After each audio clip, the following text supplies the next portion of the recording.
আমি কংগ্ৰেছ দলে প্ৰথমৰ পৰাই কৈ আহিছোঁ যে বিজেপি দলে আমাৰ দেশৰ সংবিধানখনক সন্মান নকৰে, বাবা চাহেব আম্বেদকাৰক সন্মান নকৰে। তাৰ বহুত উদাহৰণ আছে। অসমত কিতাপ ওলাইছিলে লুইচ বাৰ্জাৰ চাৰটা কেলেংকাৰী, এছ আলুলে প্ৰেছ মিট কৰিছিলে CBI এনকুৱাৰী হ'ব বুলি, কিন্তু বিজেপিলৈ গ'লে নহয়। আজি গৌতম আদানী এজন ফ্ৰড চোৰ প্ৰবঞ্চক বুলি আমেৰিকান কোৰ্টে কৈছে, FBI কৈছে, কিন্তু ভাৰতবৰ্ষত CBI ED এইবিলাক সব মৌন, সেবি মৌন। কেলে? এইবিলাক সংবিধান প্ৰদত্ত অনুষ্ঠান। এই অনুষ্ঠানবিলাকক সংবিধানে কিছুমান ক্ষমতা দিয়া আছে, স্বতন্ত্ৰ ক্ষমতা দিয়া আছে। সংবিধানৰ গোটেই স্বতন্ত্ৰ ক্ষমতাবিলাক গৃহমন্ত্ৰী অমিত শ্বাহ ডাঙৰীয়াই মোদী ডাঙৰীয়াৰ নিৰ্দেশত হস্তগত কৰি এই স্বতন্ত্ৰ সংবিধান প্ৰদত্ত অনুষ্ঠানবিলাকক হাতিয়াৰ হিচাপে ব্যৱহাৰ কৰিছে কেৱল বিৰোধী দলৰ বিৰুদ্ধে। আৰু আমি যে কৈ আছিলোঁ সংবিধান সন্মান নকৰে, কালি প্ৰমাণ হ'ল। কালি মিদুল ইছলামৰ অপৰাধ কি? স্মাৰ্ট মিটাৰৰ বিৰুদ্ধে ৰাইজে যিটো কথা বেয়া পায়, সেই কথাটো বেয়া পাওঁ বুলি ক'বলৈ আমি ৰাজভৱন চলোৱা কাৰ্যসূচী লৈছোঁ। তাত কন্দুৱা গেছ দিব পাৰে পুলিচে, এইটো আচৰিত কথা নহয়।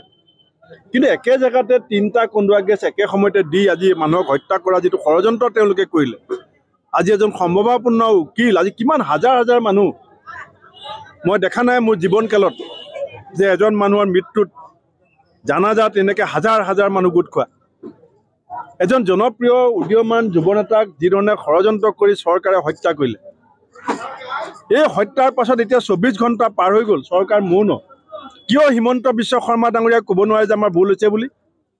কিয় তেওঁৰ পত্নীক এটা ফোন কৰি সান্তনা দিব নোৱাৰে? কিয় এজন মন্ত্ৰী আহি লগ কৰিব নোৱাৰে? মিদুল ইছলাম অসমীয়া নহয় নেকি? মিদুল ইছলাম অসম সন্তান নহয় নেকি? মিদুল ইছলামে গণতান্ত্ৰিকভাৱে প্ৰতিবাদ কৰিবলৈ যোৱাটো তেওঁৰ কি অপৰাধ আছিলে? আজি অমিত শ্বাহ ডাঙৰীয়াৰ যিটো ক্ষমতা, সেই ক্ষমতাত বিজেপি বলিয়ান হৈছে।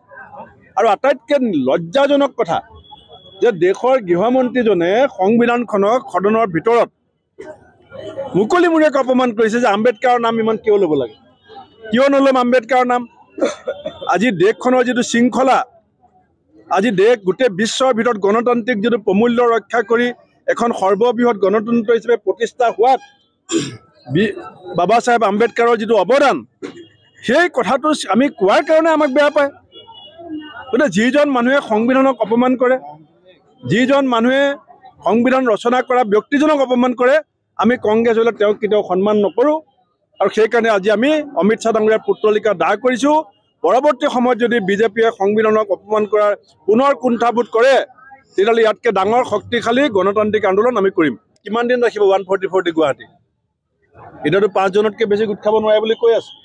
আমি অহেতুকো পৰিস্থিতি বিচৰা নাই, কিন্তু আমি ন্যায় বিচাৰিছোঁ। মিদুল ইছলামৰ পত্নীয়েও বাৰে বাৰে এটা কথাই কৈছে কান্দি কান্দি, আপোনালোক সংবাদ মাধ্যমকো কৈছে, কি কৈছে? যে মোৰ মানুহজনক কিয় হত্যা কৰা হ'ল তাৰ বিচাৰ লাগে। বিচাৰ বিচৰাৰ অধিকাৰ এগৰাকী ভাৰতীয় নাৰীৰ আছেনে নাই? সেই ন্যায় বিচাৰিছে, সেই ন্যায় মুখ্যমন্ত্ৰীয়ে দিব লাগিব। আৰু নিদিলে প্ৰতিবাদ হ'ব, প্ৰতিবাদ যিকোনো প্ৰকাৰৰ হ'ব, পৰিস্থিতি যিয়ে নহওক। ধন্যবাদ। যিকোনো খবৰৰ বাবে যোগাযোগ কৰক 7099017330 লগতে 7099017110 নম্বৰত।